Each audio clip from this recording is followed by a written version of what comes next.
ഇവിടെ വാടാ, ഇവിടെ വാടാ, പോയിട്ട് സോഡ വാങ്ങിയിട്ട് വേടാ, പോടാ. അച്ഛ, ഞാനാ സോഡ വാങ്ങിയിട്ട് വരുന്നത്? അച്ഛൻ എന്താ പറയുന്നത്? എനിക്കൊന്നും അങ്ങനെയുള്ള കാര്യങ്ങൾ ചെയ്യാൻ പറ്റില്ല. മദ്യപാനത്തിനായാലും ഞാൻ കൂട്ടു നിൽക്കില്ല, അത് പറ്റില്ല അച്ഛാ. പോടാ, നീ നീ നീ എന്റെ മകനാണ്ടാ, പോടാ, പറഞ്ഞത് കേൾക്കടാ.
Father,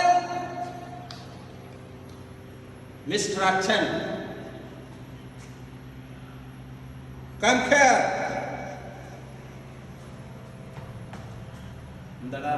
എന്താടാ നിനക്കൊരു മാറ്റം? എന്താ നിന്റെ ഉദ്ദേശം?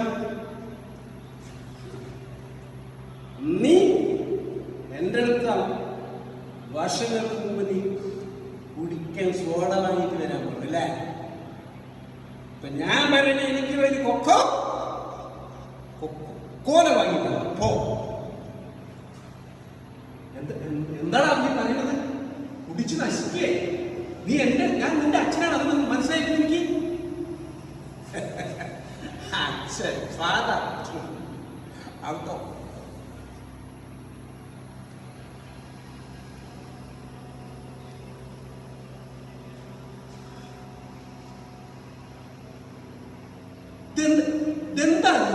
എന്താ ഈ വീട്ടിൽ നടന്നത്? ആദ്യം മനുഷ്യൻ കുടിച്ചു നശിച്ചു, അവനും കുടിച്ചു നശിച്ചു. ഭഗവാൻ ഈ കുടുംബത്തിൽ ഈശ്വര, അച്ഛനും മകനും കുടികാരന്മാരാ. ഭഗവാനെ, ഇന്നൊരു മോചനം ഉണ്ടാവും. നശിച്ചുപോയി, എന്റെ കുടുംബം നശിച്ചു.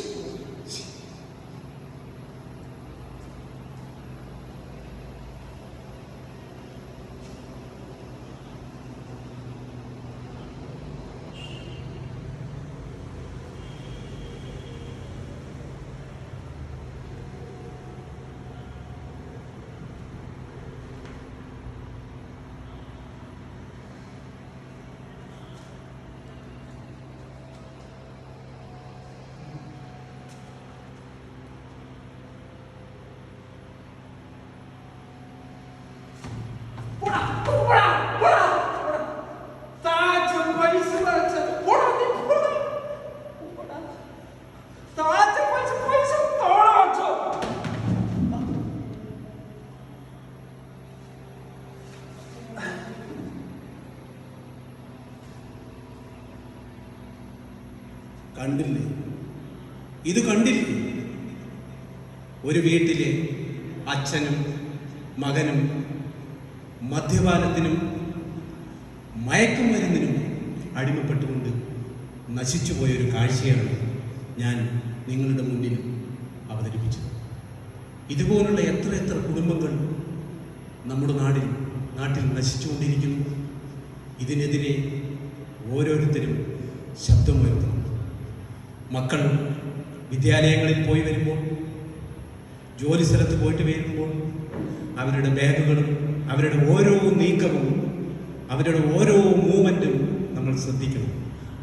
അതിൽ നിന്നുള്ള മാറ്റങ്ങൾ ചിലപ്പോൾ പെട്ടെന്ന് ദേഷ്യം വരിക, അതുപോലുള്ള മാറ്റങ്ങളുണ്ടെങ്കിൽ തീർച്ചയായും അവർ മയക്കുമരുന്നിനോ മറ്റും അടിമപ്പെട്ടിട്ടുണ്ടായിരിക്കാം. ഇതിനെതിരെ പ്രതികരിക്കാൻ നമ്മളെല്ലാവരും ഒറ്റക്കെട്ടായി മുന്നോട്ടിറങ്ങണം. നന്ദി, നമസ്കാരം.